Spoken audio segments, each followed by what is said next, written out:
வேண்டாம் வாங்க.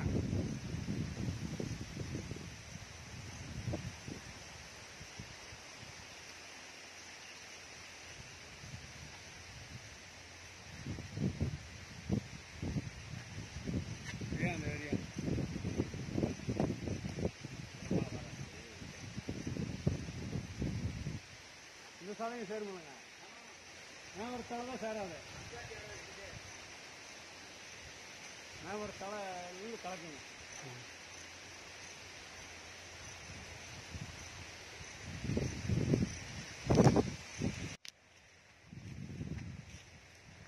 பாருங்க அந்த தொட்டி இருக்கு இல்லைங்க, அந்த தொட்டி அந்த தொட்டி தான் அருவி.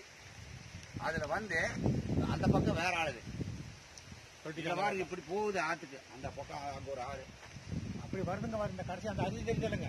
பூமியும் ரீசனபிள் ரேட் சொல்றாங்க. ஒரு ஏக்கரா விலை 35 சொல்றாங்க. நேரில் வந்து பேசுறப்ப கொஞ்சம் குறையறதுக்கான வாய்ப்புகள் கண்டிப்பா இருக்கு. இந்த பூமி ரொம்ப அருமையா இருக்கு. நல்ல செம்மண் பூமி, தண்ணிக்கு பிரச்சனையே இல்லாத ஒரு ஏரியா அது. அதே மாதிரி விவசாயம் பண்றவங்க வந்து இந்த இடத்த பாத்தீங்கன்னா கண்டிப்பா அவங்களுக்கு ரொம்ப பிடிக்கும். புதுசா விவசாயம் பண்ண நினைக்கிறவங்க இந்த இடத்த வந்து பார்க்கலாம். இடத்த கொஞ்சம் நம்ம செலவு பண்ண வேண்டியது இருக்கும். எல்லாம் சுத்தம் பண்ணி கிளீன் பண்ணா ரொம்ப அருமையான ஒரு பூமின்னு சொல்லலாம். நல்லா இருக்கு. வந்து தாராளமாக இந்த இடத்த வந்து பார்க்கலாம். நல்லா அட்டகாசமா இருக்கு. இந்த மாதிரி நிறைய தோப்புகள் வந்துட்டு இருக்கு. இதெல்லாம் பாருங்க. நம்மளோட சேனல் பிடிச்சா சப்ஸ்கிரைப் பண்ணுங்க. உங்களுக்கு இன்னும் நல்ல நல்ல ப்ராப்பர்ட்டிகள் வந்து கொண்டு இருக்கிறது. நன்றி, வணக்கம்.